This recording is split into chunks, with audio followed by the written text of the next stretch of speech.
भेद आहे। मग आपल्याला घटपदाचं उच्चारण केल्यानंतर आपलं अग्निपदाचं उच्चारण केल्यानंतर अंगारूप अर्थाचं सुद्धा ज्ञान होऊ नये, पण ज्या अर्थी ज्ञान होतं त्या अर्थी अत्यंत भेद आहे असं म्हणता येत नाही। बरं, हा दोष येतो का अत्यंत भेद म्हटलं तर? जर कोणी म्हटलं की काय चा दोष येतो, परंतु यांनी भेदाभेद संबंध मानला म्हणजे भेद आणि अभेद या दोन्ही पक्षात येणारे दोन्ही दोष एकत्र मिळून कोणाला प्राप्त होतात? कुमारील भट्टालाच प्राप्त होतात।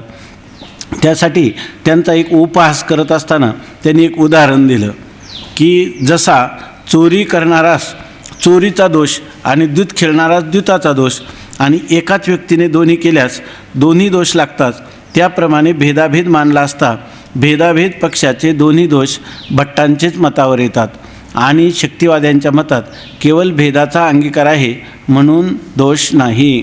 आता ते सांगतात तर आणि यांनी तर काय केलं आहे, भेद पक्षाचाही दोष येतो, अभेद पक्षाचाही दोष येतो, म्हणून यांनी भेदाभेद पक्ष मानला। पण भेदाभेद पक्ष मानल्यामुळं झालं काय, भेद पक्षावर येणारा दोष आणि अभेद पक्षावर येणारा दोष हे दोन्ही दोष त्यांना प्राप्त होतात। जसं त्यासाठी उदाहरण देतात की एखाद्या मनुष्याने चोरी केली तर त्याला चोरीचा दोष प्राप्त होतो आणि एखाद्या दुसऱ्या मनुष्याने जर द्यूत खेळला तर त्याला द्यूताचा दोष प्राप्त होतो। पण एखादा मनुष्य एकटा द्यूत पण खेळतो आणि चोरी पण करतो, मग त्याला दोष कोणते लागतात? त्याला दोन्ही दोष लागतात। तसं आत्तापर्यंत भेद पक्षामध्ये जो दोष येत होता एक तो वेगळा पक्ष होता भेद पक्ष, मग त्याच्यावर फक्त कोणता दोष होता? अत्यंत भेद मानला तर त्या ठिकाणी काय फक्त दोष काय येत होता? वन्नी पदांच्या उच्चारणाबरोबर आपल्याला अंगारूप अर्थाचं ज्ञान होऊ नये एवढाच दोष येत होता। अभेद पक्षामध्ये जर तुम्ही वन्नी पदाचं उच्चारण केलं का तुमच्या मुखामध्ये दाह व्हायला पाहिजे एवढाच दोष येत होता। परंतु यांनी काय केलं, दोन्ही पण भेद पण मानला आणि अभेद पण मानला। जसा एकाच मनुष्याने चोरी आणि द्यूत कर्म ह्या दोन्ही केलं एकाच मनुष्याने तर दोन्ही दोष येतात, तसं ह्या एकट्या भेदाभेदवादी भट्टांनी भेदाभेद पक्ष मानल्यामुळं भेद आणि अभेद पक्षात येणारे दोन्ही दोष त्यांच्या माथी लागतात असं सांगितलं। एकाच व्यक्तीने दोन्ही केल्यास दोन्ही दोष लागतात, त्याप्रमाणे भेदाभेद मानला असता भेदाभेद पक्षाचे दोन्ही दोष भट्टांचेच मतावर येतात आणि शक्तिवाद्यांच्या मतात केवळ भेदाचा अंगीकार आहे म्हणून दोष नाही। तर ते म्हणतात शक्तिवादी म्हणजे हे जे कोण सिद्धांती, शक्तिवादी म्हणजे सिद्धांती ना, सिद्धांती त्यांच्या मतामध्ये काय कार्य आणि कारण गुण आणि गुणी यांच्यामध्ये काय भेद आहे, भेद पक्ष त्यांनी मानलेला आहे। मग आता भेद पक्ष मानल्यावर तो दोष येणारच। जर त्यांच्यात अत्यंत भेद आहे तर अग्निपदाच्या किंवा वन्नी पदाच्या उच्चारणाने त्यांना कसलं ज्ञान व्हायला पाहिजे? त्या आपलं वन्नी पदाच्या उच्चारणाने अंगारूप अर्थाचं ज्ञान होता कामा नये। वन्नी पदाच्या उच्चारणाने जसं जलाचं ज्ञान होत नाही, पटाचं ज्ञान होत नाही, परंतु मात्र अग्नी किंवा अंगारूप अर्थाचं मात्र ज्ञान होतंच असं त्यांनी सांगितलेलं आहे। तर ते म्हणतात पण हा दोष आमच्याकडे येणार नाही, कारण आमची शक्ती म्हणजे काय, पदाच्या ठिकाणी त्याच्या अर्थाचं ज्ञान करून देण्याचं जे सामर्थ्य ती पदाची शक्ती असं आम्ही मानत असल्यामुळं आम्हाला हा दोष प्राप्त होणार नाही असं सांगतात। त्याचं स्पष्टीकरण करतात, शक्तिवाद्याच्या मतात केवळ भेदाचा अंगीकार आहे म्हणून दोष नाही, गुण आणि गुणी, कार्य आणि कारण, जाती आणि व्यक्ती यांच्यामध्ये काय आहे केवळ भेद पक्षाचा आम्ही अंगीकार केलेला आहे कोणी शक्तिवाद्यांनी, त्यामुळं हा दोष भेदाभेद पक्षात येणारा जो दोष आहे तो दोष आमच्यावर येणार नाही। आता कारण काय येणार नाही ते सांगतात, कारण गुणीच्या ठिकाणी गुण धारण करण्याची शक्ती आहे अन्याची नाही। आता तुम्हाला एखादा पदार्थ आहे तो गुणी आणि त्याच्या ठिकाणी राहणारा गुण आहे, तर त्या गुणीच्या ठिकाणी तोच गुण काय आहे, गुण आणि गुणींचा काय भेद आहे, परंतु असं जरी असलं तर गुणीच्या ठिकाणी त्या गुण धारण करण्याची काय आहे शक्ती आहे, आहे की नाही?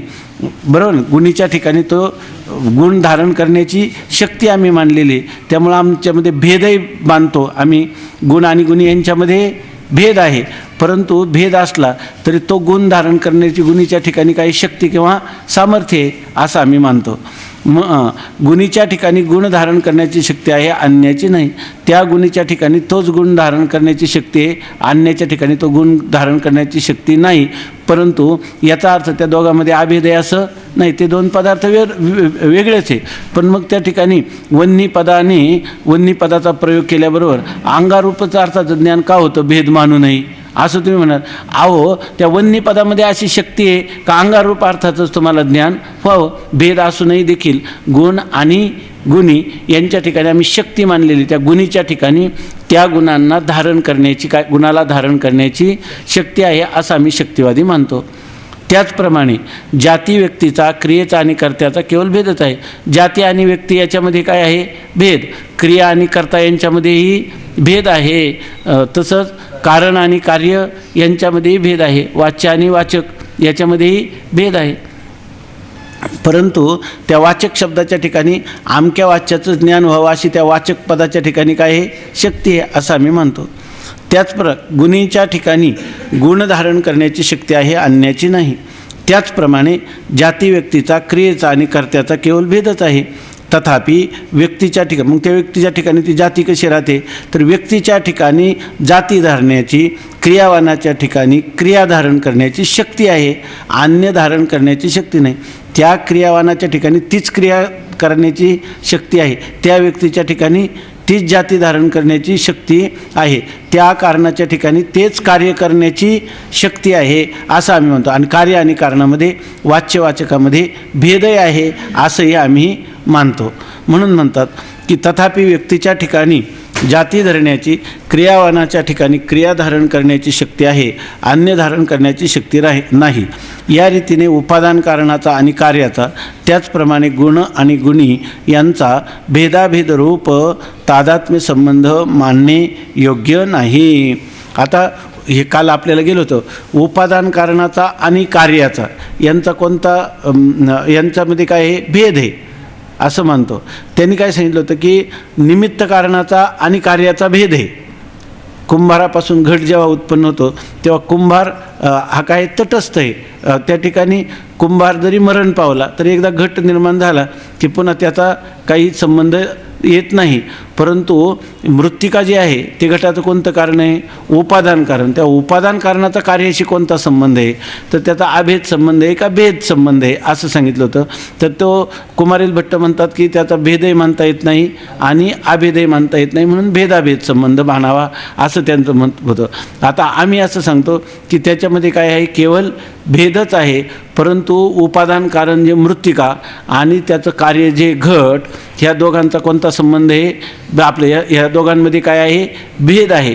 भेद असला तरीसुद्धा मृत्पिंडापासून घटच का उत्पन्न होतं, तो मृत्पिंडाच्या ठिकाणी घटरूप कार्य करण्याची सामर्थ्य किंवा शक्ती आम्ही मानतो. मग जर तुम्ही भेद मानला तरी तुम्हाला दोष, भेद मानल्यावर दोष येईल तो म्हणत होता. भेद मानला तर या ठिकाणी घटपदाने कंबुग्रीवादी म्हणा अर्थाचं ज्ञान होतं की नाही, पण भेद असल्यावर होऊ नये. जसं आग्नेयादी, जल, पट ह्या पदार्थांचं ज्ञान होत नाही तसं हे तरी ज्ञान का होईल. अरे याची काळजी करायचं कारण नाही, दोष ह्याच्यामुळे काही दोष येत नाही. तुला शक्ती मानली नाही म्हणून तुला ही अडचण येते. आम्ही शक्तिवादी जे आहेत आम्ही असं सरळ सांगतो की त्या मृतपिंडाच्या ठिकाणी घटरूप कार्य करण्याचं सामर्थ्य किंवा शक्ती आहे, तेव्हा त्याच्यामध्ये भेद मानायचा किंवा अभेद मानायचा किंवा भेदाभेद मानायचा हा विचार करण्याचं कारणच नाही. शक्ती मानली म्हणजे त्या दोन्हीमध्ये कार्यकारणांच्या ठिकाणी, उलट भेदाभेद संबंधामध्ये काय होतं, तो अनेक प्रकारच्या तुला अडचणी येतात सिद्ध करायला. अडचणी येतात म्हणजे सिद्ध तर होत नाही, उलट ते तुझे दुसऱ्यावर भेद पक्षात आरोप केलेले आणि अभेद पक्षात आरोप केलेले सगळे दोष कुठं तुझ्याच माथी लागतात अशा प्रकारचं सांगितलं. तेव्हा आता त्याला सांगतात म्हणून काय या रीतीने उपादान कारणाचा आणि कार्याचा, त्याचप्रमाणे गुणगुणी यांचा भेदाभेद रूप तादात्म्य संबंध मानणे योग्य नाही. इथं गुण आणि गुणी, जाती आणि व्यक्ती, क्रिया आणि क्रियावान, वाच्य आणि वाचक, कारण आणि कार्य ह्या कारण कोणतं घ्यायचं इथं उपादान कारण. उपादान कारणाचा देखील आपल्या कार्याशी काय आहे भेदच आहे असं आम्ही मानतो. तरी त्या उपादान कारणाच्या ठिकाणी ते कार्य करण्याची शक्ती किंवा सामर्थ्य आहे असं आम्ही मानल्यामुळं भेद पक्षातला दोष आमच्याकडे येत, भेद मानूनही आमच्या ठिकाणी दोष येत नाही. आता बघा, वेदांत सिद्धांतातही कार्यकारण गुणगुणी जाती व्यक्ती कर्मकर्ता यांचा अत्यंत भेद मानला नाही, तादात्म्य संबंध मानला आहे. आता ही गोष्ट आहे ना थोडी वृत्ती प्रभाकरामध्ये जास्त त्याचं स्पष्टीकरण होतं, पण त्याचं जे सार रूपाने ते दिलं आहे सर्वात शेवटचा निर्णय हाच येतो. परंतु इथं आता चांगलं लक्षात घ्या की हे झालं वेदांत सिद्धांतात काय मांडलेलं आहे, कार्यकारणामध्ये भेद आहे आणि कारणाच्या ठिकाणी कार्य उत्पन्न करण्याची शक्ती आहे असं आम्ही म्हणतो. हीच गोष्ट अधिक स्पष्टीकरण करून वेदांत सिद्धांताच्या दृष्टीने सांगतात की वेदांत सिद्धांतातही कार्यकारण गुणगुणी जाती व्यक्ती कर्मकर्ता यांचा अत्यंत भेद मानला नाही, तादात्म्य संबंध मानला आहे. हो झालं ना, हो झालं नाही का? हां मग नाही झालं सगळं झालं. तर आता सांगतात वेदांत सिद्धांतातही, आता तुम्ही म्हणाल वेदांत सिद्धांतामध्ये कार्य आणि कारण यांच्यामध्ये भेद मानला म्हणजे अत्यंत भेद मानला आहे का अशी शंका येईल की नाही. पाठीमागं आपण सांगितलं आम्हा शक्तिवाद्यांच्या मतात केवळ भेदाचा अंगीकार आहे असं सांगितलं. जे शक्ती मानतात त्यांच्या ठिकाणी केवळ भेदाचा अंगीकार आहे. परंतु वेदांत सिद्धांतामध्ये केवळ भेद म्हणजे त्यांच्यामध्ये अत्यंत भेद आहे असं मानलेलं नाही. ते कसं सांगतात, कार्य आणि कारण गुण आणि गुणी जाती आणि व्यक्ती यांच्यामध्ये वेदांत सिद्धांतामध्ये कार्यकारणाचा अत्यंत भेद मानलेला नाही. ही गोष्ट लक्षात घ्या, अत्यंत भेद मानलेला नाही, तादात्म्य संबंध मानला आहे. गुण आणि गुणी यांचा काय मानला, तादात्म्य संबंध. आता काय मागं सांगितलं होतं, भेदासहित अभेद संबंधालाच काय म्हणतात, तादात्म्य संबंध. वेदांत सिद्धांतात कोणता संबंध मानलेला आहे, तादात्म्य संबंधच मानला. याचा अर्थ कुमारील भट्ट आणि वेदांत सिद्धांत सारखेच झाले की नाही, तादात्म्य संबंध यांनी मानला आणि तादात्म्य संबंध बरोबर ना. इथपर्यंत जर ठीक आहे ना, इथं स्पष्ट लिहिलं की नाही वेदांत सिद्धांतामध्येही अत्यंत भेद मानलेला नाही, कार्य आणि कारणाचा अत्यंत भेद मानलेला नाही. मग त्यांचा संबंध कोणता आहे, त्यांनी काय लिहिलं, भेदासहित अभेद संबंध, याला काय नाव दिलेलं आहे, तादात्म्य संबंध. इथं आता कोणता संबंध सांगितला वेदांत सिद्धांतामध्ये, तादात्म्य संबंधच सांगितला. मग आपल्याला शंका असं वाटतं की नाही सिद्धांत रूपाने जसं यांनी कुमारील भट्टांनी तादात्म्य संबंध मानला आहे की नाही, अत्यंत अभेद मानलेला नाही आणि वेदांत सिद्धांतामध्ये अत्यंत भेद मानलेला नाही. परंतु त्याने अत्यंत भेदही मानला नाही आणि अत्यंत अभेदही मानला नाही आणि भेद आणि अभेद दोन्ही मानले, बरोबर ना. भेदसहित अभेद दोन्ही मानले आणि भेदसहित अभेद संबंधालाच काय म्हटलेले, तादात्म्य संबंध. इथं आपल्यासमोर फक्त आता एक वेदांत सिद्धांताच्या रीतीनं सांगितलं की वेदांत सिद्धांतातही कारण कार्य जाती व्यक्ती यांचा अत्यंत भेद मानला नाही, की जो कुमारी भट्टांनी अत्यंत भेद मानला नाही. मग त्यांनी अत्यंत भेद मानला नाही तर त्यांनी काय केलेलं आहे, शक्ती कोणाला म्हटले, तादात्म्य संबंध जो आहे ना आपलं, त्या दोघांनी काय केलं, अत्यंत भेद मानला नाही. मग कोणता संबंध मानलेला आहे, भेदाभेदरूप तादात्म्य संबंध नाही मानला. लक्षात आलं ना, भेदाभेदरूप तादात्म्य संबंध मानला नाही, पण केवळ अत्यंत भेदही मानला, आपलं केवळ अत्यंत भेदही मानला नाही.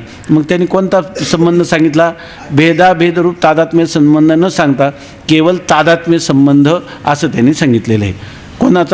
कोणामध्ये तादात्म्य संबंध आहे, गुण गुणी जाती व्यक्ती क्रियावान याच्या कार्य कर्म आणि कर्ता यांच्यामध्ये तादात्म्य संबंध वेदांत सिद्धांतात मानलेला आहे. आता सांगतात कोणतं, हां बरोबर, हां 256 ठीक आहे. हां मग असं नाही, मग कोणी काय बोललं नाही मग याच्यामध्ये, बरोबर. आता बघा मागं मग हे पुन्हा आता हे लक्ष या रीतीने ठीक आहे ना, इथपर्यंत आलं होतं ना. हां, हे भट्टमताचं खंडन चालू आहे. आता या काय झालं की बहुतेक जण उशीर आल्यामुळे त्यांना वाटलं हे होऊन गेलं असेल काही असं. बरोबर. हां हां, तुम्ही काय म्हणले मी नव्हतो म्हणजे मला वाटलं तुम्ही काल नव्हते. हां, तुम्ही म्हणलं मला वाटलं काल नव्हते, काल वेगाने झालं काय. आता सगळंच थोडं वेगाने चाललेलं आहे. बघा आता त्यांनी सांगितलं घट पदाचं वाच्य कलश आणि अवाच्य वस्त्राधिक ही दोन्ही घटपदाहून भिन्न असली तरी घटपदात फक्त कलशरूप अर्थाचे ज्ञान करून देण्याची शक्ती आहे, अन्य नाही. म्हणून अन्य अर्थाची प्रतीती होत नाही. घटपदाचं उच्चारण केल्यावर काय होतं, आपल्याचं कंबू ग्रीवादिमान कोणतं तरी बनलेलं बारीक गळ्याचं धातूचं किंवा मातीचं भांडं असं म्हणलं चालेल ना, असं त्याचा अर्थ होतो. का तर त्या पदाच्या ठिकाणी त्या अर्थाचं ज्ञान करून देण्याचं सामर्थ्य आहे, आहे की नाही. त्यालाच आम्ही काय म्हणतो, शक्ती असा विचार झाला. आता सांगतात या रीतीने ज्या पदात ज्या अर्थज्ञानाची शक्ती आहे त्या पदाने त्याच अर्थाची प्रतीती होते, अन्य अर्थाची होत नाही. ज्या पदाने ज्या अर्थज्ञानाची म्हणजे जे पद म्हणजे कोणतं, घटपद, आणि त्या घटपदाने काय होतं ज्या अर्थाची म्हणजे कोणत्या कंबुग्रीवादिमान पदार्थाची किंवा वन्नी, या वन्नी पदामध्ये अशी सामर्थ्य की अंगारूप अर्थाचं ज्ञान करून द्यावं असे त्याच अर्थाची म्हणजे ज्या पदामध्ये ज्या अर्थज्ञान करून देण्याची शक्ती आहे त्या पदाने त्याच अर्थाची आपल्याला काय होते, प्रतीती येते, अन्य अर्थाची होत नाही. घटपदाने काय आपल्याला अन्य अर्थ म्हणजे पट पदार्थ समोर येत नाही. म्हणून वाच्यवाचकांचा अत्यंत भेद मानण्यात दोष नाही. मग शक्ती एकदा मानली की वाच्यवाचक यांच्यामध्ये अत्यंत भेद आहे म्हणलं तरी चालेल. मग वाचकामध्ये अत्यंत भेद आहे, मग या ठिकाणी घटपदाचं उच्चारण केल्याबरोबर घट आणि घटपद बरोबर ना, त्याच्यानंतर काय आपल्याला घटपदाचं उच्चारण केल्यावर पटाची प्रतीती येत नाही. कारण का, त्याच्यामध्ये अत्यंत काय आहे, भेद आहे.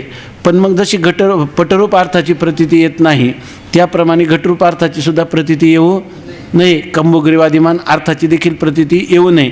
कारण दोघांमध्ये काय केवळ अत्यंत भेद मानलेला आहे, पण ते म्हणतात हा दोष आमच्यावर येणार नाही. दोघांमध्ये अत्यंत भेद आहे, पद आणि पदार्थ यांच्यामध्ये अत्यंत भेद आहे किंवा केवळ भेद आहे असं मानूनही या ठिकाणी केवळ भेद पक्षामध्ये येणारा दोष आमच्याकडे येत नाही. कारण आम्ही काय मानली, त्या पदाच्या ठिकाणी त्याच अर्थाचं ज्ञान करून देण्याची शक्ती आम्ही मानलेली आहे. त्यामुळे त्या पदाने त्याच अर्थाची प्रतीती होते, अन्य अर्थाची प्रतीती होत नाही. म्हणून वाच्यवाचकांचा अत्यंत भेद मानण्यात दोष नाही. शिवाय त्यांचा भेदसहित अभेदरूप तादात्म्य संबंधही घडत नाही. आता ते तुम्ही म्हणे की पद आणि पदार्थ किंवा वाच्य आणि वाचक यांचा काय आहे, भेदाभेदरूप तादात्म्य संबंध तो उलट घडू शकणार नाही. का घडणार नाही, कारण भेद व अभेद हे परस्पर विरोधी आहेत. तसाच कारण भेद आणि अभेद तो कारण तो भेदाभेद सहित तादात्म्य संबंध, पण भेद असेल तर अभेद होणार नाही आणि अभेद असेल तर भेद होणार नाही. म्हणून भेद आणि दोन परस्पर विरोधी पदार्थ एका अधिकरणात एक समवायावच्छेदे करून राहू शकत नाही. त्यामुळं भेदाभेदरूप तादात्म्य संबंध हा शब्द प्रयोग काही तुम्हाला करता येणार नाही. शिवाय त्यांचा भेदसहित अभेदरूप तादात्म्य संबंधही घडत नाही, कारण भेद व अभेद परस्पर विरोधी आहेत. तसाच उपादान कारणाचा आणि कार्याचा भेदसहित अभेद नाही, केवळ भेदच आहे. ही गोष्ट जसं वाच्य आणि वाचकांचे तसंच या ठिकाणी कारण आणि कार्य यांचा सुद्धा भेदसहित अभेद संबंध घडत नाही. कारण आणि कार्य यांच्यामध्ये केवळ भेदच आहे किंवा अत्यंत भेदच आहे. आणि केवळ भेदाविषयी जो दोष भट्टाने सांगितला तो नैयायिक आणि शक्तिवादी यांचे मतावर येत नाही. आणि केवळ भेदाविषयी म्हणजे जर त्या दोघांच्यामध्ये जर भेद मानला तर काय होतं, भेद मानला तर काय घटपदाने जसं पटरूप अर्थाची प्रतीती होत नाही तशी कलशरूप अर्थाची प्रतीती होऊ नये असा जो दोष भट्टमताने दिला होता. कोणात? कारण आणि कार्य याच्यामध्ये भेद मानणाऱ्यावर. पण तो दोष येत नाही. तो दोष कोणावर येत नाही? आम्ही शक्ती मानणारे, पदाच्या ठिकाणी अर्थाचं ज्ञान करून देण्याचं सामर्थ्यरूप शक्ती मानणारे यांच्याही ठिकाणी हा दोष येत नाही.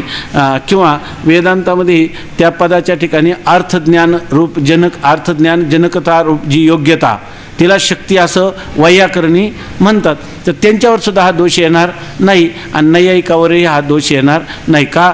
तर आम्ही काय म्हणतो, त्या पदापासून अमुक अर्थाचं ज्ञान व्हावं अशा ईश्वरेच्छेलाच आम्ही काय म्हणतो, त्या पदाच्या ठिकाणी असणारी शक्ती असं मानलं. म्हणजे हा आक्षेप जसा भेदाभेदवादी भट्टमतावर किंवा पूर्वमीमांसकावर येतो, तसं हा आक्षेप कार्य आणि कारणामध्ये भेद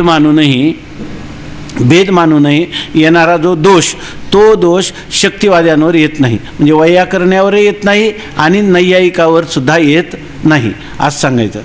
तो नैयायिक आणि शक्तिवादी यांच्या मतावर जो भेदाविषयी सांगितलेला दोष, तो दोष येत नाही. कार्यकारणाच्या भेदामध्ये भट्ट असा दोष सांगतात की जर मृत्पिंडाहून अत्यंत भिन्न घटाची उत्पत्ती होईल तर मृत्यूपिंडापासून अत्यंत भिन्न तेलाचीही उत्पत्ती झाली पाहिजे.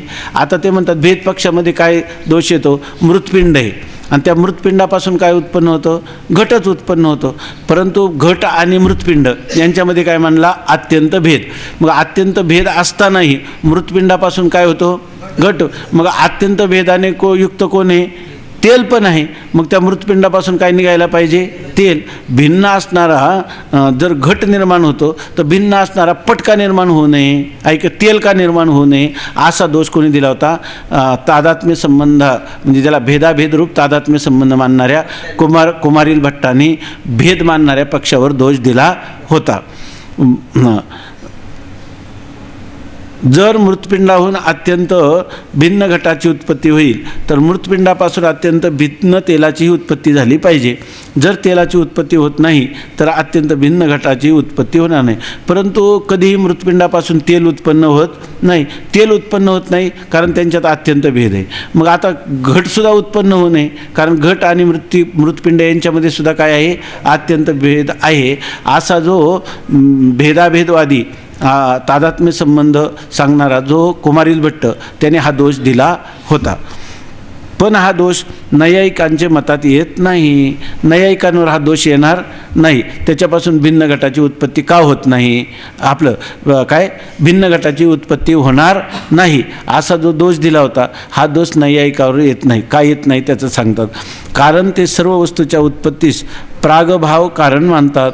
घटोत्पत्ती जसे दंडचक्र कुलाल कारण आहेत, तसा घटाचा प्रागभावही घटास कारण आहे. या रीतीने सर्वांचा प्रागभाव सर्वांच्या उत्पत्तीस कारण आहे. तो घटाचा प्रागभाव घटास उपादान कारण जो मृत्पिंड त्याचे ठिकाणी राहतो, तिलाचा प्रागभाव तेळात राहतो, तसा सर्वांचा प्रागभाव आपापल्या उपादान कारणात राहतो. त्या पदार्थाच्या ठिकाणी ज्याचा प्रागभाव असतो त्या पदार्थापासून त्याची उत्पत्ती होते, आणण्याची नाही. म्हणून कार्यकारणाचा अत्यंत भेद मानण्यात नैयायिकांच्या मतात दोष येत नाही. आता बघा, त्यांनी कारण सांगितलं. नैयायिकाच्या मतात हा दोष येत नाही. काय? कार्य आणि कारण यांच्यामध्ये अत्यंत भेद मानूनही त्या ठिकाणी जो भाट्टमतात दिलेला भेदवाद्यांवर दोष आहे, तो दोष येत नाही. का येत नाही त्याचं कारण सांगतात. नैयायिकांनी कसं, नैयायिकांचं मत वृत्ती प्रभाकरमध्ये याचं विस्ताराने दिलेलं आहे. तर आता बघा, पण थोडक्यातही घेतलं तरी हेच सिद्धांत आहे. याच्यामध्ये सांगतात हा दोष नैयायिकांच्या मतात येत नाही कारण ते सर्व वस्तूच्या उत्पत्तीस प्रागभाव कारण म्हणतात. त्यांचं काय म्हणणं आहे? नैयायिकांचं कोणती वस्तू उत्पन्न होते ना, त्या उत्पत्तीचं कारण कोण आहे? त्या वस्तूचा असणारा प्रागभाव हाच तिच्या उत्पत्तीला काय आहे? कारण आहे. प्रागभाव म्हणजे काय? पदार्थाच्या उत्पत्तीपूर्वी त्याचा असणारा अभाव. आपण काय म्हणतो? घटाचा प्रागभाव. घटाचा प्रागभाव म्हणजे घट उत्पन्न होण्याच्या पूर्वी घटाचा असणारा जो अभाव, त्याला काय म्हणतात? प्रागभाव असं म्हणतात. प्राक अभाव म्हणजे प्रागभाव. म्हणजे कोणती वस्तू उत्पन्न होण्याच्या पूर्वी काय असतं? त्या वस्तूचा जो अभाव, त्याला काय म्हणतात? प्रागभाव. तेव्हा कोणत्या नैयायिकांना विचारलं कोणत्या वस्तूच्या उत्पत्तीला कारण कोण आहे? ते म्हणतात की त्या वस्तूच्या उत्पत्तीला त्या वस्तूचा असणारा प्रागाभाव हा त्या पदार्थाच्या उत्पत्तीला कारण आहे. आता कसं सांगतात बघा,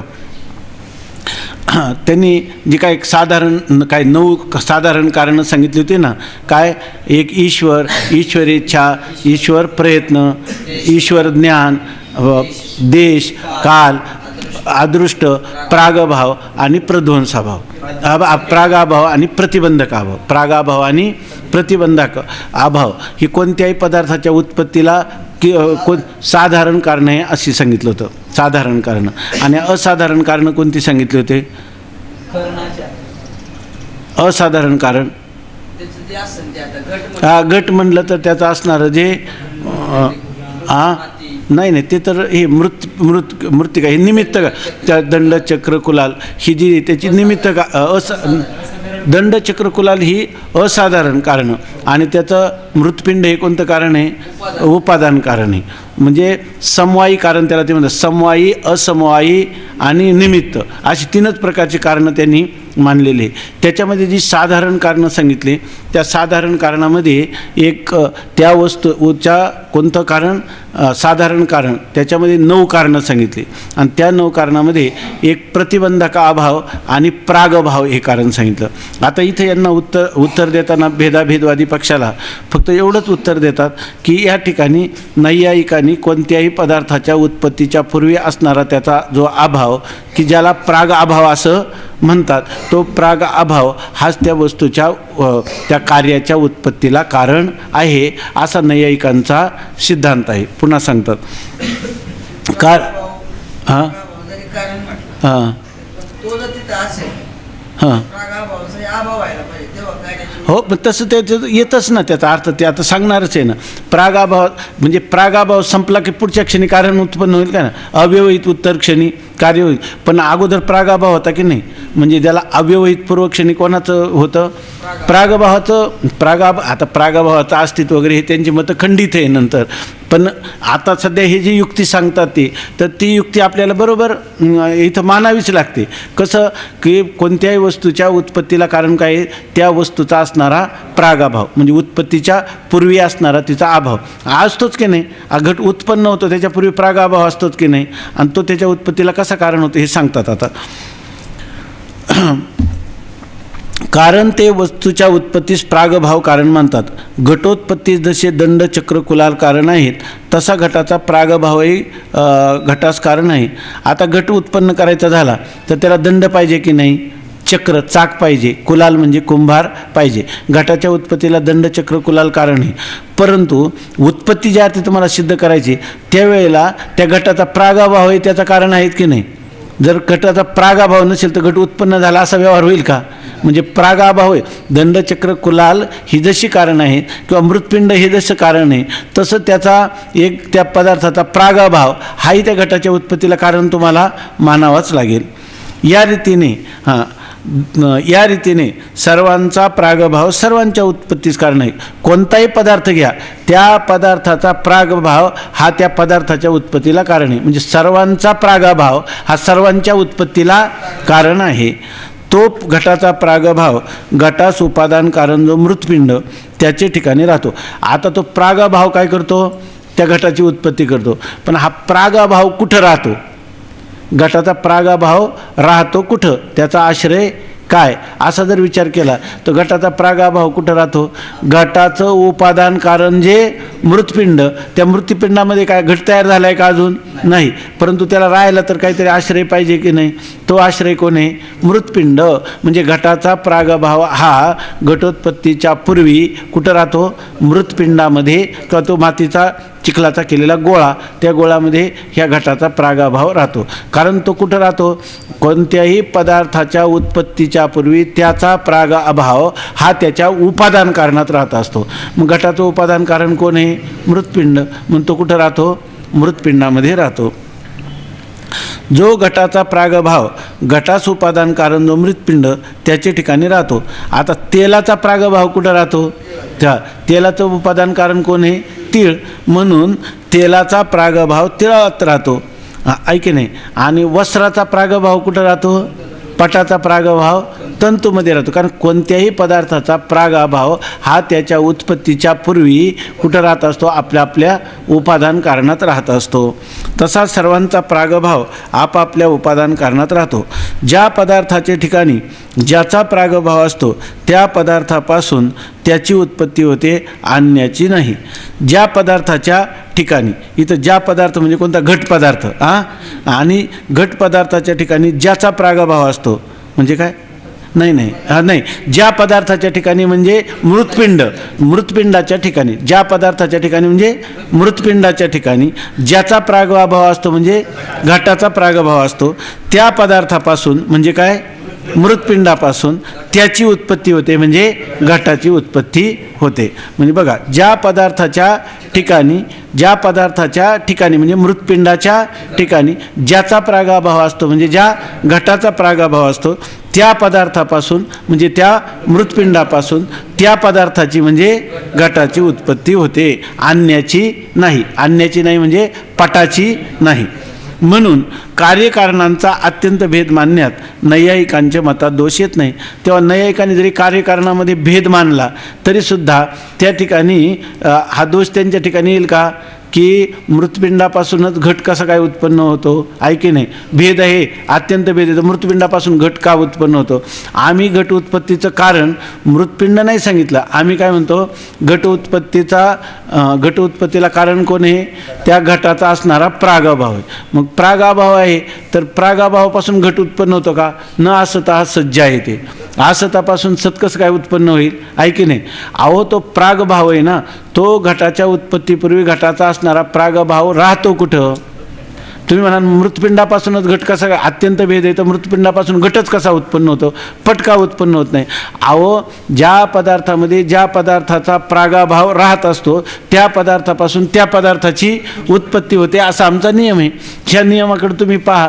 आता तुम्ही म्हणाल की मृतपिंडापासून घट कसा काय उत्पन्न होतो, त्याचं कारण काय आहे, त्याचं कारण मृतपिंड हे कारण नाही, त्याचं कारण आहे घटाचा प्रागभाव. पण तो घटाचा प्रागभाव उत्पत्तीपूर्वी राहतो कुठं, मृतपिंडा. त्यामुळं मृतपिंडापासून काय होते, घटाची उत्पत्ती होते, पटाची होत नाही. अशी संगती सांगता येते की नाही.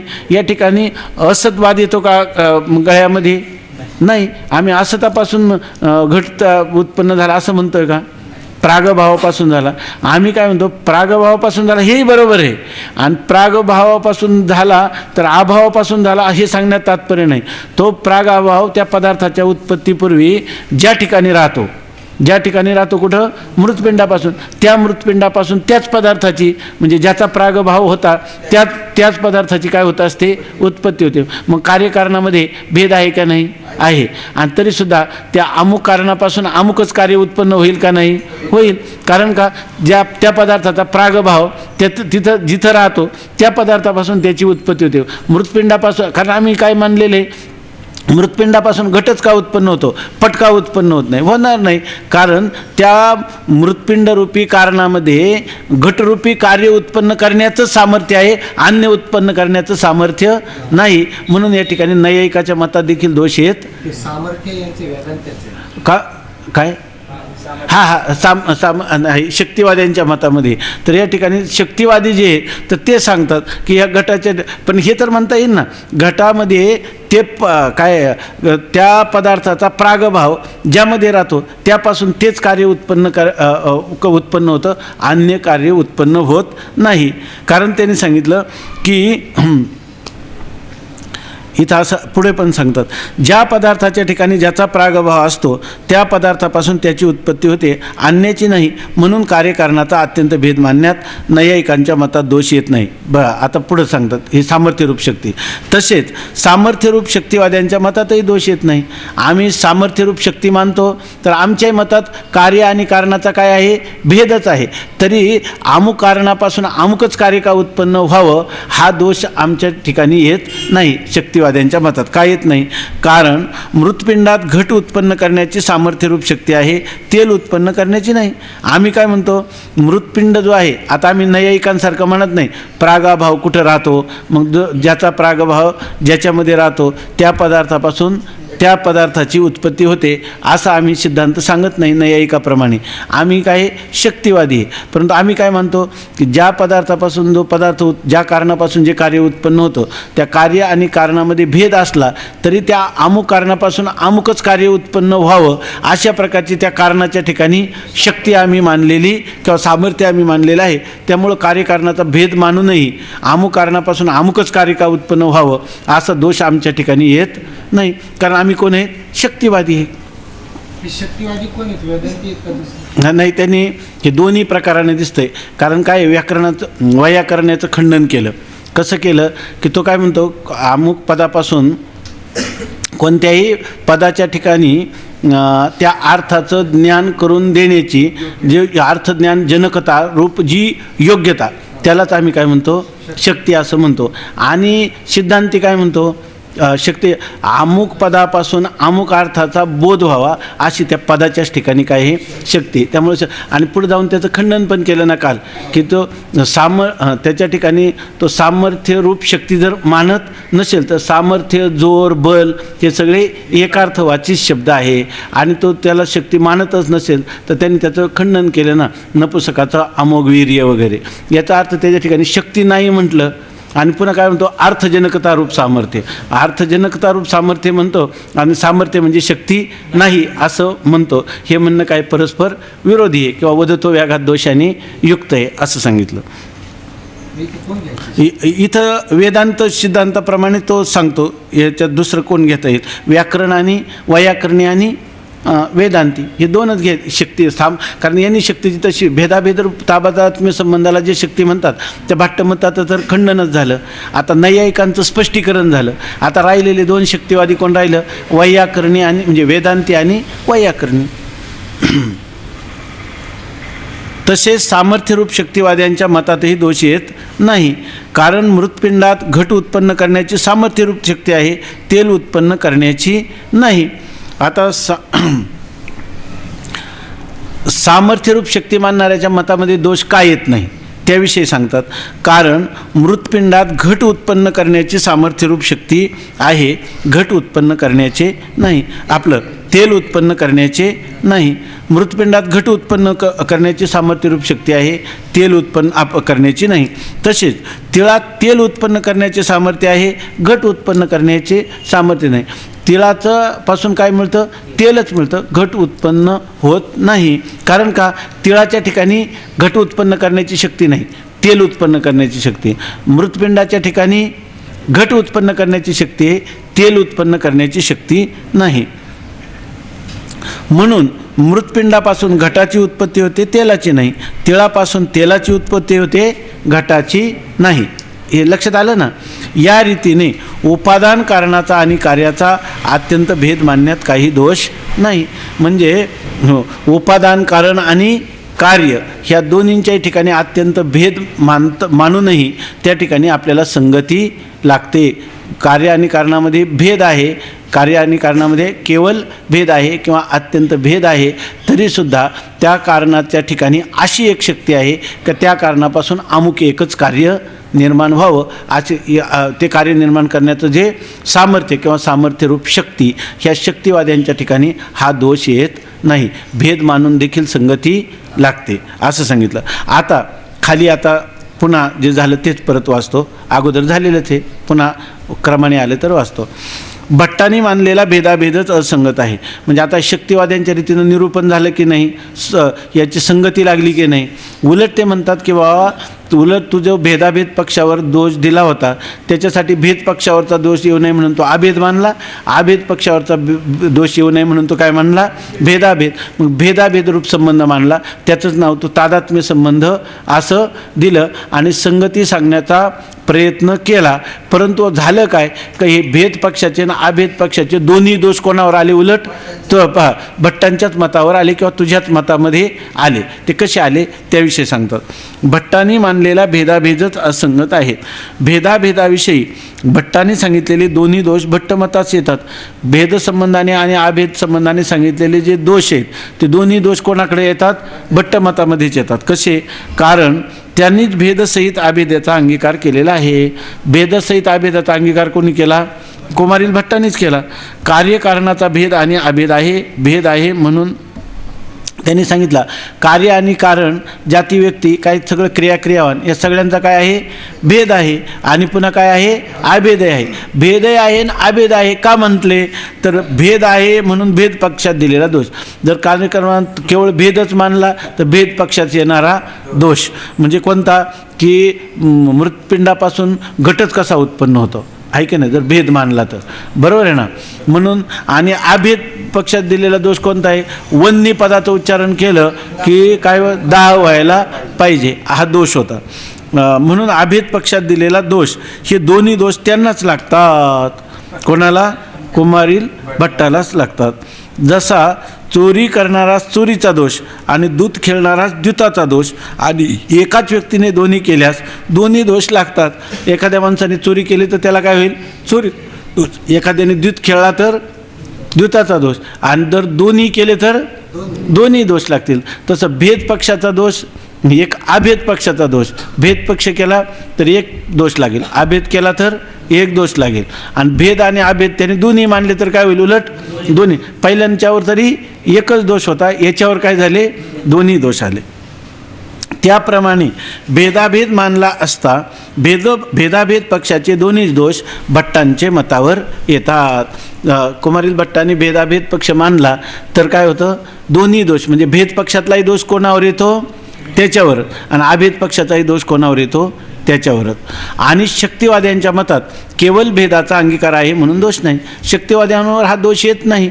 त्यांनी काय केलेलं आहे, केवळ भेद मानलं. मग केवळ भेद मानल्यावर भेद पक्षाचा दोष येईल का नाही, येईल. परंतु कधी येईल, आम्ही त्याच्यामध्ये केवळ भेद मानून, तुम्ही जेव्हा म्हणता की मृतपिंडापासून घटच कसा उत्पन्न होतो, मृतपिंडामध्ये घट उत्पन्न करण्याची काय आहे, शक्ती आहे. आणि मृतपिंड आणि घट यांच्यामध्ये अत्यंत भेद आहे. आमच्यावर आला का दोष, नाही. का, आम्ही शक्ती मानली आणि तू शक्ती मानली नाही. शक्ती न मानता तू जे काही भेद पक्षावर दोष दिला, अभेद पक्षावर दोष दिला, आणि शक्ती तर काय मानली नाही. म्हणजे त्यामुळे तुझ्यावर कोणते दोष आले, दोन्ही दोष तुझ्यावर येऊन बसले. पण आम्ही केवळ भेद पक्ष स्वीकारला, परंतु आम्ही कोण आहे, शक्तिवादी. पदाच्या ठिकाणी त्या पदार्थाचं ज्ञान करून देण्याची काय आहे, शक्ती, आणि पद आणि पदार्थामध्ये काय आहे, केवळ भेद आहे. हे आमचं मत कसं आहे, सुसंगत आहे, किंवा याच्यामध्ये कोणत्याही प्रकारचं आक्षेपार्हता नाही किंवा दोषावहता नाही.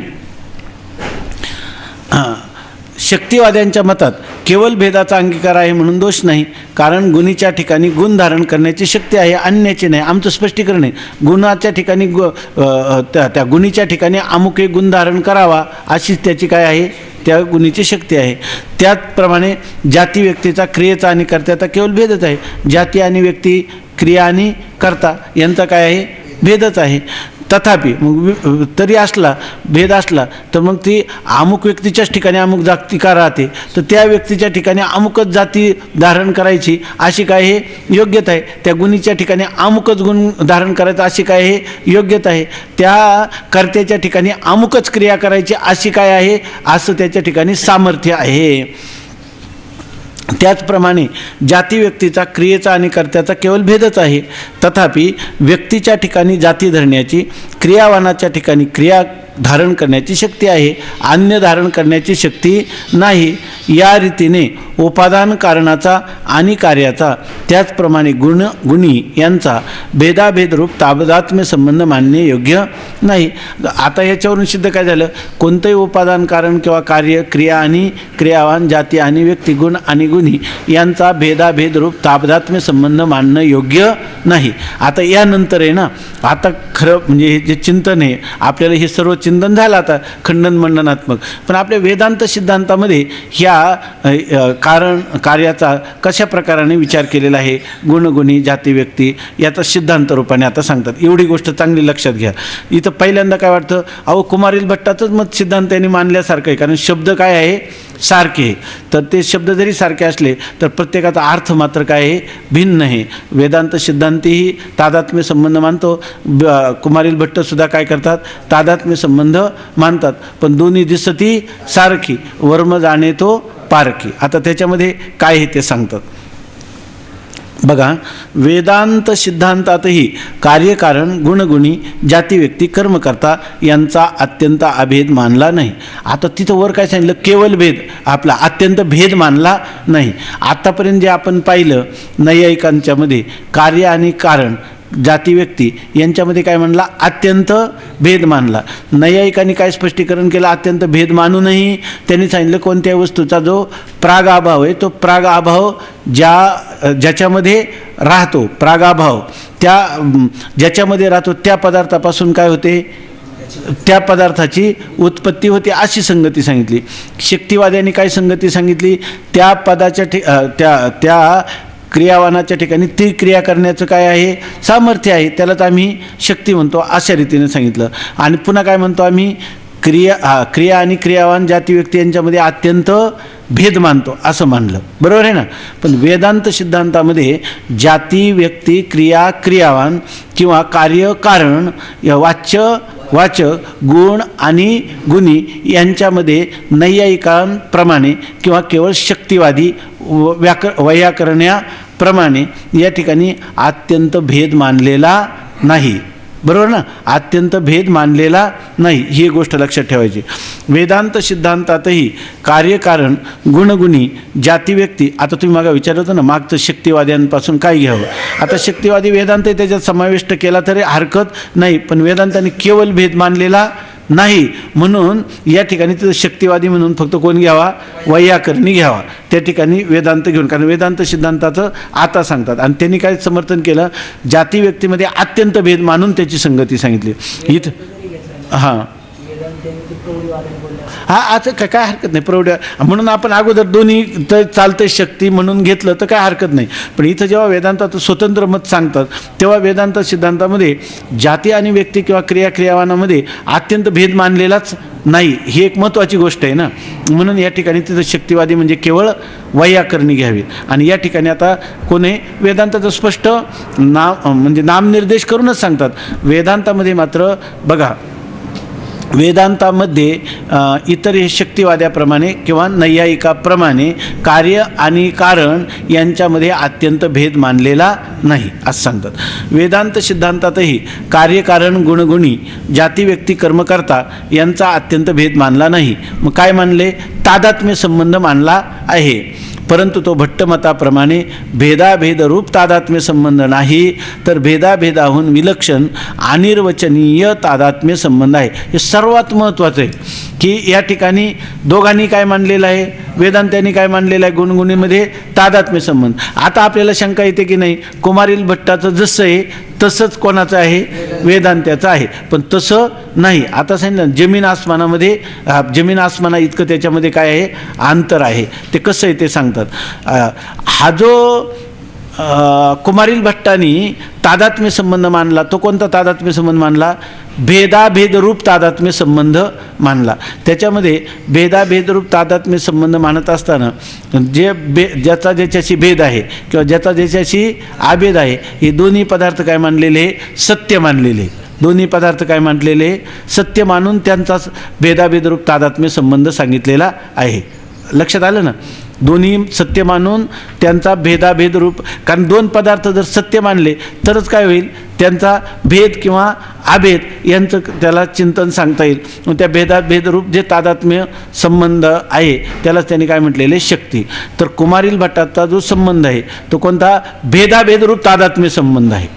लक्षात आलं ना, भेदाभेदरूप तादात्म्य संबंध ज्याच्यामध्ये असेल ते मत कोणाचं आहे, कुमारील भट्टाचं आहे. आता वेदांत सिद्धांतामध्ये जो तादात्म्य संबंध आहे त्या तादात्म्य संबंधाचं स्वरूप मात्र वेगळं आहे. तो कोणता संबंध ते सांगतात. तर वेदांत सिद्धांतातही कार्यकारण गुणगुणी जाती व्यक्ती कर्मकर्ता यांचा अत्यंत भेद मानला नाही, तादात्म्य संबंध मानला आहे, परंतु तो भट्टमताप्रमाणे भेदाभेदरूप तादात्म्य संबंध नाही. भट्टमता जसा भेदाभेदरूप तादात्म्य संबंध सांगितला तो संबंध या ठिकाणी वेदांत सिद्धांतांनी सांगितलेला नाही. मग कसं आहे, तर भेदाभेदाहून विलक्षण अनिर्वचनीय तादात्म्य संबंध आहे. तर त्यांनी सांगितलं, त्यांनी जो भेदाभेदरूप तादात्म्य संबंध सांगितला होता. वेदांत्यांनी तादात्म्य संबंध सांगितला, परंतु तो भेदाभेदरूप नाही. भेदाभेदाहून विलक्षण, सदसद विलक्षण, अनिर्वचनीय तादात्म्य संबंध असं त्या संबंधाचं काय आहे, स्वरूप आहे. तो भेदाभेदाहून कसा आहे, विलक्षण. भेदाभेद रूप आहे का त्याच्यापासून वेगळा आहे, वेगळा आहे. मग हा संबंध तर तादात्म्य आहे, पण कसा, भेदाभेदाहून हा विलक्षण आहे. मग आहे काय स्वरूप त्या तादात्म्य संबंधांचं, तर तो अनिर्वचनीय अशा प्रकारचा भेदाभेदाहून विलक्षण, अनिर्वचनीय. अनिर्वचनीय म्हणजे काय, सदसद विलक्षण, अनिर्वचनीय अर्थात मिथ्या, ऐके नाही, असा जो तादात्म्य संबंध, तो संबंध मानलेला आहे. भेदाभेदाहून विलक्षण मानल्यामुळे अनिर्वचनीय तादात्म्यावर कोणताच दोष येणार नाही. तो भेदाभेदाहून विलक्षण आहे ना. जर भेदाभेदाहून विलक्षण मानल्यामुळं तो जो अनिर्वचनीय तादात्म्य संबंध आहे त्याच्यात भेद पक्षावर येणारा दोष येईल का, अभेद पक्षावर येणारा दोष येईल का. कारण आमचा तादात्म्य संबंध आहे तो कसा आहे, भेदाभेदाहून विलक्षण स्वरूपाचा आहे. म्हणून त्या तादात्म्य संबंधावर कोणताच दोष येणार नाही. म्हणून वाच्यवाचकांचा भेदाभेदरूप तादात्म्य संबंधच पदाची शक्ती आहे. म्हणून आमच्या दृष्टीनं वाच्य आणि वाचक यांचा भेदाभेदरूप संबंध किंवा भेदाभेदरूप तादात्म्य संबंध हीच काय आहे, त्या पदाची शक्ती आहे असं मानणारं कोण आहे. भेदाभेदरूप तादात्म्य संबंध हाच त्या पदाची शक्ती आहे असा म्हणणारा पक्ष कोण आहे, नैयायिक आहे का, वैयाकरणी आहे का, कुमारील भट्ट आहे. थांबा, कुमारील भट्ट ऐके नाही, हे मत कोणाचं आहे, कुमारील भट्टाचं. पण मग कुमारील भट्टाच्या मतावर येणारे दोष आमच्या मतावर येतील का, आता वेदांत सिद्धांतावर येणार नाही. तादात्म्य संबंध सांगितला का नाही, सांगितला, पण भेदाभेदरूप तादात्म्य संबंध सांगितला नाही. त्यामुळं भेदाभेद पक्षात येणारे दोन्ही दोष या ठिकाणी वेदांत सिद्धांतात येणार नाहीत. कारण आमची व्याख्याच अशी, म्हणजे आम्ही लक्षणच काय केलेलं आहे या तादात्म्य संबंधाचं, भेदाभेदाहून विलक्षण. मग भेदाभेदाहून जर ते वेगळंच आहे तर भेदाभेद पक्षातले दोष येतील का, त्याच्यावर नाही. मग भेदाभेदाहून विलक्षण मानल्यामुळे अनिर्वचनीय तादात्म्य संबंधावर कोणताच दोष येणार नाही. आता याच्या भरपूर चिंतन आहे की आपल्याला माहीतच आहे किंवा अन्योन्याध्यासाचं मागं गेले का, आपल्याला अन्योन्याध्यास होऊन गेलं ना याच्यामध्ये. तर आता काय आहे की अनिर्वचनीय तादात्म्य संबंध म्हणजे याचा अर्थ त्याच्यातला एक पदार्थ सत्य आहे आणि एक पदार्थ मिथ्या आहे. एक पदार्थ मिथ्या आहे आणि एक पदार्थ सत्य आहे. मग सत्य असणाऱ्या पदार्थावर मिथ्या पदार्थ जरी त्यांच्यामध्ये तादात्म्य झालं तरी ते तादात्म्य वास्तविक. आपण क्षेत्र आणि क्षेत्रज्ञाचं पाहिलं ना, पाहिलं का नाही, ने ब्रह्माच्या ठिकाणी क्षेत्राचे कोणते दोष येतील, कोणतेच दोष येणार नाही. त्यांचा संबंध नाही का, आहे.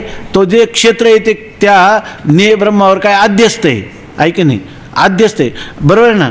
आणि त्या ज्ञेय ब्रह्माच्या ठिकाणी जे त्याचं अस्तित्व, सत्ता किंवा स्फूर्ती, ती सुद्धा कोणाची, सत्ता स्फूर्तीचा सुद्धा अध्यास झाला की नाही. ते पदार्थ वास्तविक असद्रूप आहेत की नाही, तरीसुद्धा पदार्थ आहेत असं वाटतं की नाही.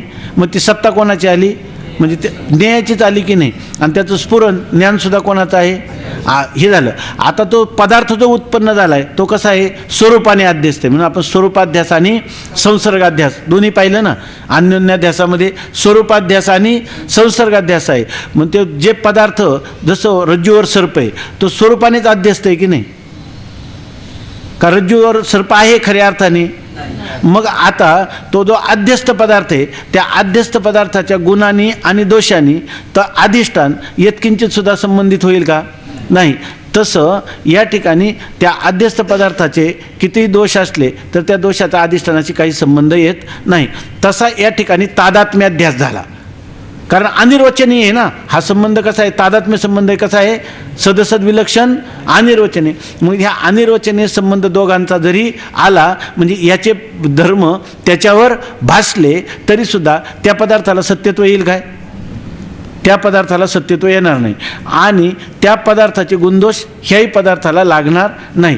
तसं भेदाभेदरूप तादात्म्य संबंध मानला आणि दोन्ही पदार्थ काय आहेत, ज्यांचं तादात्म्य झालेले दोन्ही पदार्थ एकाच सत्तेतले आहेत, तर एकाचे गुणदोष एकाला लागतील की नाही, लागतील. पण आम्ही एकदा अनिर्वचनीय संबंध सांगितल्यावर अनिर्वचनीय पदार्थात बरोबर ना, अनिर्वचनीय संबंधाने प्राप्त झालेले सगळे धर्म त्या अधिष्ठानाला कोणत्याही प्रकारचं लाभहानी करू शकणार नाही. म्हणजे आमचं अधिष्ठान जसंच्या तसंच राहील की नाही.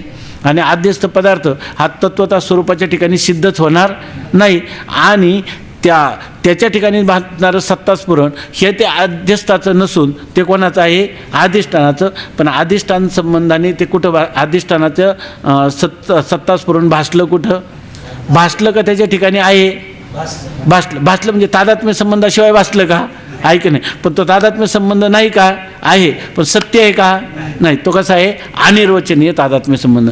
अनिर्वचनीय तादात्म्य संबंधामुळं भेद पक्षात किंवा अभेद पक्षात येणारे कोणतेच दोष आम्हाला लागणार नाही. ठीक आहे ना. आता भेदाभेदाहून विलक्षण अनिर्वचनीय तादात्म्य संबंध आहे. त्या भेदाभेदाहून विलक्षण मानल्यामुळे अनिर्वचनीय तादात्म्य संबंधावर कोणताच दोष येणार नाही. म्हणून वाच्यवाचकांचा भेदाभेदरूप तादात्म्य संबंधच पदाची शक्ती आहे. हा भट्टमतानुसारीचा पक्ष अयुक्त आहे. पदाच्या ठिकाणी मग आम्ही काय म्हणतो, त्यांचा जो तादात्म्य संबंध आहे बरोबर ना, दोघांचा काय आहे, तादात्म्य. पण कोणता संबंध आहे, कुमारील भट्टाचा वास्तव आहे भेदाभेदरूप तादात्म्य संबंध. आणि आमचा काय आहे, भेदाभेदरूप तादात्म्य संबंधाहून विलक्षण अनिर्वचनीय असा तादात्म्य संबंध आम्ही मानल्यामुळं या तादात्म्य सत्य त्याला काय म्हणतो आपण, भेदाभेदरूप तादात्म्य संबंध मानणाऱ्या कुमारील भट्टावर जे दोष येतात ते दोष आमचा तादात्म्य संबंधावर कुठलेच येणार नाहीत. आणि नाही येणार, काय येणार नाही, आम्ही सुद्धा शक्ती मानलेली. कशी, पदाचे ठिकाणी अर्थज्ञान करून देण्याचे जे सामर्थ्य तीच पदाचे ठिकाणी शक्ती आहे. आम्ही पण मानतो, ह्यात तादात्म्य संबंध मानतो, पण तो कोणता, अनिर्वचनीय. पण अमुक पदाने अमुकच पदार्थाचं ज्ञान व्हावं असं कसं काय, तेच आम्ही सांगतो. त्या पदाच्या ठिकाणी त्याच अर्थाचं ज्ञान करून देण्याची सामर्थ्य आहे. आणि त्या सामर्थ्यरूप शक्ती आम्ही मानतो की जे ते मानत नाही. तादात्म्य संबंध मानत असले तरी पदाच्या ठिकाणी अर्थज्ञान करून देण्याचं सामर्थ्याला शक्ती असं म्हणतात का, नाही. मग आमचं आणि त्यांचं एक आहे का, भिन्न आहे. आमच्यामध्ये जो तादात्म्य अध्यास होतो त्याच्यामध्ये ज्या दोन पदार्थाचा तादात्म्य अध्यास होतो त्याच्यावर जो एक आद्यस्थ पदार्थ आहे तो स्वरूपाने आद्यस्थ असतो. आणि त्या दोघांचा आलेला जो संबंध आहे तो अनिर्वचनीय म्हणजे काय असतो, आद्यस्थ असतो. अनिर्वचनीय असतो याचा अर्थ खरा संबंधच नसतो. पण आम्ही अध्यारोपापदाच्या भाषेने कसं तुम्हाला व्यवस्थित श्रुतीचं तात्पर्य कसं तुमच्या बुद्धीवर आरूढ करण्यासाठी व्यवहारात अध्यास सांगितला की नाही, तुम्हाला तादात्म्य अध्यास सांगितला का नाही, संबंधच नाही. पण संबंध तर याच्या ठिकाणी कोणता विशेषण विशेष भाव संबंध संभवत नाही, किंवा त्याला आपण म्हणतो समवायी संबंध संभवत नाही, किंवा त्याला काय म्हणतो कार्यकारण भाव संबंध संभवत नाही. आणि संबंध तर मानलाच पाहिजे, संबंधाशिवाय कसं झालं, ऐकी नाही.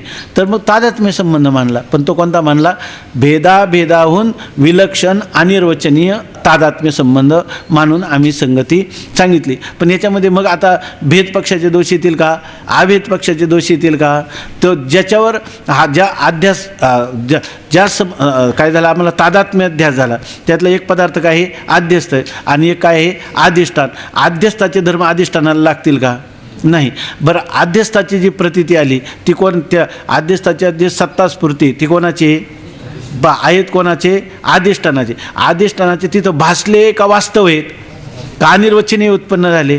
मग त्या दोघांचं तादात्म्य कसं आहे, त्या दोघांचा संबंध कसा आहे, अनिर्वचनीय. भेदाभेदाहून विलक्षण अनिर्वचनीय तादात्म्य संबंध आहे असा त्याचा अर्थ झाला की नाही. ठीक आहे ना. मग आता कुमारील भट्ट आणि वेदांत सिद्धांत याच्यामध्ये काय भेद आहे, दोघांनी तादात्म्य संबंध मानला की नाही, हा दोघांच्यामध्ये सारखेपण आहे की नाही, सारखेपण आहे. परंतु तादात्म्य संबंधाचं स्वरूप एकच आहे का दोघांचं भिन्न भिन्न आहे. आणखीन काय तिसरा भेद सर्वात महत्त्वाचा आहे, त्यांनी शक्ती मानली ती भेदाभेदरूप तादात्म्य संबंधाला. आणि आम्ही शक्ती कुठं मानली, अर्थज्ञान करून देणारं जे पद आहे त्याच्या ठिकाणी, किंवा क्रियावानाच्या ठिकाणी, किंवा गुणीच्या ठिकाणी, किंवा जातीच्या व्यक्तीच्या ठिकाणी, किंवा उपादान कारणाच्या ठिकाणी. मग ते कारण आणि कार्य यांचा कोणता संबंध मानला, भेदाभेदाहून विलक्षण अनिर्वचनीय तादात्म्य संबंध हा कुठं कुठं मानला आम्ही, गुणगुणी, जाती, व्यक्ती, क्रिया, क्रियावान किंवा उपादान कारण आणि कार्य या सगळ्या ठिकाणी. मग आम्ही केवळ भेद मानलाय का? नाही. केवळ अभेद मानलाय का? मानला नाही. पण शक्ती मानली की नाही? आणि संबंध मानला की नाही? मानला. पण कोणता संबंध मानला? अनिर्वचनीय संबंध मानला. ठीक आहे ना. आता पदाच्या ठिकाणी अर्थज्ञान करून देण्याचे जे सामर्थ्य तीच त्या पदाच्या ठिकाणी शक्ती आहे. मग आता आपल्याला असा भ्रम होऊ नये की तादात्म्य संबंध तर दोघांनीही मानलेला आहे. एकाने काय मानलेलं आहे? भेदाभेदरूप तादात्म्य संबंध, आणि इथं कोणता मानलेला आहे?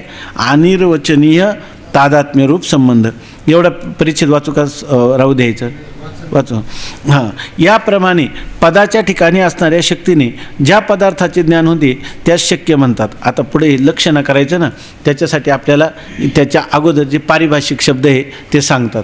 आता पदाच्या ठिकाणी काहीतरी शक्ती मानली की नाही आपण त्या अर्थाचं ज्ञान करून देण्याची. मग ज्या पदाच्या ठिकाणी असणाऱ्या शक्तीने ज्या पदार्थाचे ज्ञान होते त्यास शक्य म्हणतात. आता इथं पद म्हणजे कोण आहे? घट आहे की नाही. आणि मग पदाच्या ठिकाणी असणारी शक्ती, घट पदाच्या ठिकाणी असणाऱ्या शक्ती, आणि त्या शक्तीनं काय होतं? कलशरूप अर्थाचं ज्ञान होतं. म्हणून त्या कलशरूप अर्थाला किंवा त्या घटाला काय म्हणतात? शक्य असं म्हणतात. म्हणजे ज्या पदार्थाने ज्या पदाच्या ठिकाणी ज्या अर्थाचं ज्ञान करून देण्याची शक्ती आहे त्या अर्थाला काय म्हणतात? शक्य अर्थ, किंवा त्या विषयाला काय म्हणतात? शक्य असं म्हणतात. घट पदाचा शक्य कोण आहे? आता इथं कंबुग्रीवादिमान आहे की नाही. हा त्याचं काय झाला? शक्य. वाक्यातील पदश्रवणानंतर पदाच्या शक्यार्थाचे ज्ञान प्रथम होते. कोणतंही पदाचं श्रवण म्हणजे पद घट पट असा तो पद आपल्या कानावर पडलं की श्रोत्याला काय होतं?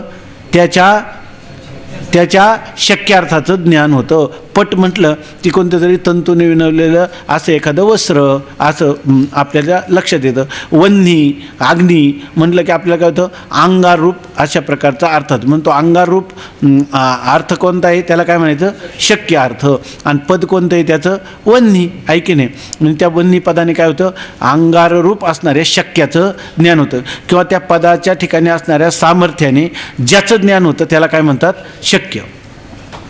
याप्रमाणे पदाच्या ठिकाणी असणाऱ्या शक्तीने ज्या पदार्थाचे ज्ञान होते त्यास शक्य म्हणतात. वाक्यातील पदश्रवणानंतर पदांच्या शक्यार्थाचे ज्ञान प्रथम होते. वाक्यातील पद म्हणजे वाक्यात काय एकच पद असतं का? अनेक पद. मग त्या सगळ्या वाक्यातील पदांचं एकदा श्रवण झालं की त्या प्रत्येक पदाच्या शक्यार्थाचं काय होतं? आपल्याला ज्ञान होतं. तर प्रथम काय होतं? शक्यार्थाचं ज्ञान होतं. त्या अर्थज्ञानावरून वाक्याच्या तात्पर्याचा निश्चय होतो. म्हणजे त्या वक्त्याला तात्पर्य म्हणजे वक्तुरिच्छा, त्या वक्त्याला त्याच्यामधून काय म्हणायचं याचा आपल्याला काय होतो? निश्चय होतो. त्या वाक्य तात्पर्य निश्चयाला शाब्दबोध असे म्हणतात.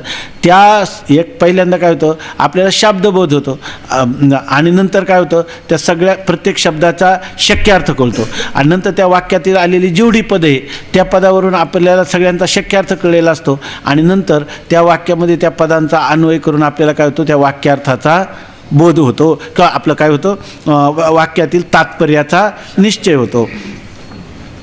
त्या वाक्य तात्पर्य निश्चयाला शब्दबोध असे म्हणतात. आणि त्या पदाच्या पहिल्यांदा शक्यांचा सगळ्याचा अर्थ कळला, नंतर त्या वाक्यार्थाच्या विषयी तात्पर्याचा बोध झाला, आणि त्या बोधाचा वाक्य तात्पर्याचा निश्चय झाला. मग त्या वाक्य तात्पर्य निश्चयालाच काय नाव आहे? शाब्दबोध. शाब्दबोध होणं म्हणजे आपण आता काय होतं?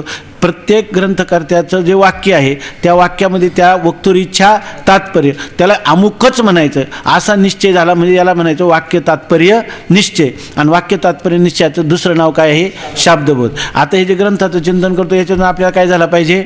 शाब्दबोध. शाब्दबोध झाला म्हणजे तंतोतंत शाब्दबोध झाला. कधी म्हणायचं? त्या वाक्याच्या तात्पर्याचा निश्चय झाला. तो आपल्या बुद्धीनं झाला म्हणून नाही, तो काय आहे? ग्रंथकर्त्याचा जो अभिप्राय आहे किंवा वक्त्याचा जो अभिप्राय आहे त्याला जो अभिप्रेत अर्थ आहे त्याचं एकदा ज्ञान झालं का म्हणायचं शाब्दबोध झाला. नंतर काय राहिले? शाब्दबोध झाल्यावर काय आणखीन काय राहत असतं का? काय राहत नाही, फक्त अनुभव राहत असतो आहे की नाही. शाब्द लोक म्हणतात आम्हाला हिसाब तो बराबर आहे, म्हणजे याला म्हणायचं शाब्दबोध झाला. परंतु जर तो आपल्या अनुभूतीला आला तर मग त्याला काय म्हणायचं? ब्रह्मनिष्ठता. आणि जर शाब्दबोध झाला तर त्याला काय म्हणतात? श्रोत्रियता. त्याला काय म्हणतात? श्रोत्रियता. आणि शाब्दबोध झाला तर त्याला काय? आपल्या शाब्दबोधानंतर अनुभूती आली तर त्याला काय म्हणतात? ब्रह्मनिष्ठता आहे की नाही. आणि त्यानंतर जगत कल्याण करायला लागला तर त्याला काय म्हणतात? शाब्दबोधही झाला, ब्रह्मनिष्ठताही प्राप्त झाली आणि बुडते हे न जन न देखावे डोळा झालं तर त्याला औदार्य म्हणतात. त्याला काय म्हणतात? औदार्य किंवा कृपाळुत्व असं म्हणतात. वाक्य तात्पर्य निश्चयाला शाब्दबोध असे म्हणतात. तो शाब्दबोध व्यवहाराशी प्रतिकूल असेल तर लक्षणा करण्याचा प्रसंग येतो. आणि जर तो शब्दबोध समजा आपल्याला वाक्यार्थाचा निश्चय झाला, शक्य की आपल्याला शक्यार्थही सगळा कळला, सगळ्या शक्यांचं ज्ञान झालं, वाक्याचा सगळा अन्वयपूर्वक विभक्ती प्रत्ययपूर्वक आपल्याला अर्थ कळला, परंतु तो व्यवहाराशी प्रतिकूल असेल, परंतु व्यवहारात तर काही जुळत नाही. आता कालच आपण पाहिलं गंगेवर गवळीवाडा आहे. गंगेवर गवळीवाडा आहे आपल्याला कळलं नाही का? गंगा म्हणजे गंगेचा प्रवाह, त्याच्या वर म्हणजे गंगेवर आहे की नाही, आणि काय आहे? गवळीवाडा आहे असं आपल्याला कळलं. आता याचा आपल्याला शब्दबोध झाला नाही का? झाला. परंतु आपल्याला वक्त्याच्या तात्पर्याचा निश्चय करायला जर आपण गेलं तर शक्यार्थाने ज्ञान झालं की नाही? वाच्या पदांचं सगळ्यांचं ज्ञान आहे की नाही? पण अनुभवाची व्यवहाराची जुळतो का? नाही. जर गवळ्याच्या घरून काय दूध घेऊन ये का, आता प्रवाहावर जाईल का तो त्याच्या ठिकाणी? कारण व्यवहाराची तो अर्थ जुळत नाही. म्हणून सांगतात मग व्यवहाराची जर वाच्यार्थ जुळत नसेल तर काय करावे लागते? लक्षणा करण्याचा प्रसंग येतो. लक्षणा करतेवेळी पदाच्या शक्यार्थाचे ज्ञान असले तरच लक्षणा करणे शक्य आहे. पण लक्षणा कधी करायची? पहिल्यांदा शक्यार्थ कळला तर काय करता येईल? पुढं लक्षणा करता येईल. पहिल्यांदा शक्यार्थ कळला की नाही? कोणता कळला? गंगेवर गवळीवाडा आहे. मग शक्यार्थ कळला की नाही? गंगेचा प्रवाह, गवळीवाडा म्हणजे गवळी लोकांचं राहण्याचं ठिकाण, आणि ते कुठं आहे? तर गंगेच्या प्रवाह. शक्यार्थ कळला पण व्यवहाराची जुळला नाही. पण अगोदर शक्यार्थ तर कळला तेव्हा आपण काय केलं? की प्रवाहाचा काय केला? त्याग केला, आणि त्याच्या तीराचं काय केलं? ग्रहण, आणि गंगेच्या तीरावर गवळीवाडा आहे असं केलं. पण अगोदर शक्यार्थाचं ज्ञान पाहिजे की नाही? लक्षणा करायची झाली तर अगोदर काय पाहिजे? शक्यार्थाचं ज्ञान पाहिजे. लक्षणा करतेवेळी पदाच्या शक्यार्थाचे ज्ञान असले तरच लक्षणा करणे शक्य आहे. याचकरिता लक्षणेविषयी प्रश्न असता पदाच्या ठिकाणी असणाऱ्या शक्तीचे वर्णन ग्रंथकारांनी केले आहे. प्रश्न काय केलेला आहे मागं आपल्या लक्षात?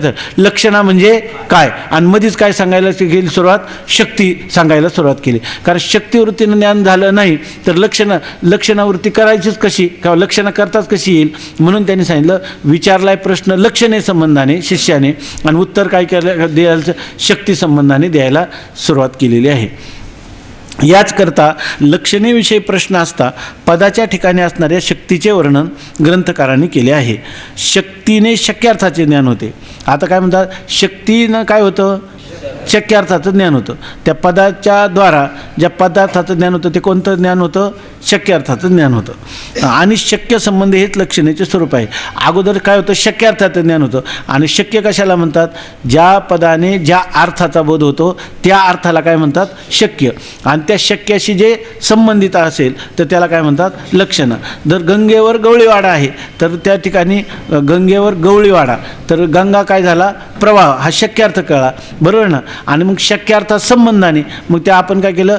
त्या गंगा या पदाने काय केलं? गंगा पदाने गंगा प्रवाह असा अर्थ न घेता लक्षणा केली.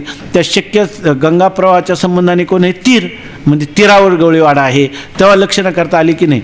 मग लक्षणेचं स्वरूप काय आहे? शक्य संबंध लक्षणं. शक्याशी जे संबंधित असतं शक्य संबंध हेच लक्षणेचे स्वरूप आहे. पदाच्या ठिकाणी ज्या अर्थज्ञानाची शक्ती असते त्या पदार्थात शक्यार्थ आणि वाच्यार्थही म्हणतात. कोणत्याही पदाच्या ठिकाणी जे अर्थज्ञान करण्याची शक्ती असते त्याला शक्यार्थ पण म्हणतात आणि त्याला वाच्यार्थ पण म्हणतात. जशी अग्निपदाच्या ठिकाणी अंगाररूप अर्थज्ञानाची शक्ती आहे म्हणून अग्निपदाचा अंगार हा शक्यार्थ आणि वाच्यार्थही आहे, आणि अग्नी हे पद वाचक आहे. अग्निपदाच्या ठिकाणी काय सामर्थ्य आहे? अंगाररूप अर्थाचं ज्ञान करून देण्याचं शक्ती किंवा सामर्थ्य आहे. आणि अग्निपदाचा शक्यार्थ काय आहे? अग्नी हे पद आहे आणि त्याच्या ठिकाणी काय आहे? अंगारूप अर्थाचं ज्ञान करून देण्याची शक्ती आहे. म्हणून अग्निपदाचा अंगार हा काय झाला? शक्यार्थ. ज्या पदाने ज्या अर्थाचा बोध होतो त्याला काय म्हणतात? शक्यार्थ. आणि ज्या वाचक पदाने ज्या अर्थाचा बोध होतो त्याला काय म्हणतात? वाच्यार्थ. म्हणजे शक्यार्थ आणि वाच्यार्थ दोन्ही एकार्थवाची शब्द आहेत. म्हणून अग्निपदाचा अंगार हा शक्यार्थ आहे आणि वाच्यार्थ आहे. अग्नी हे पद वाचक आहे.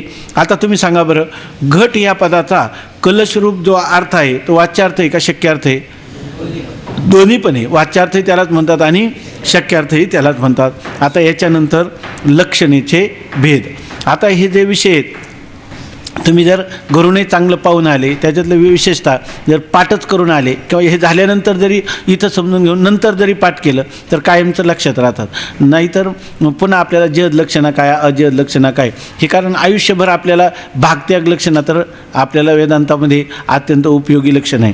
त्या संबंधाने दुसऱ्या लक्षणा काही लोकांनी त्याचं चिंतन केलेलं आहे, म्हणून याचं स्वरूप आपल्याला चांगल्या प्रकाराने माहीत असावं.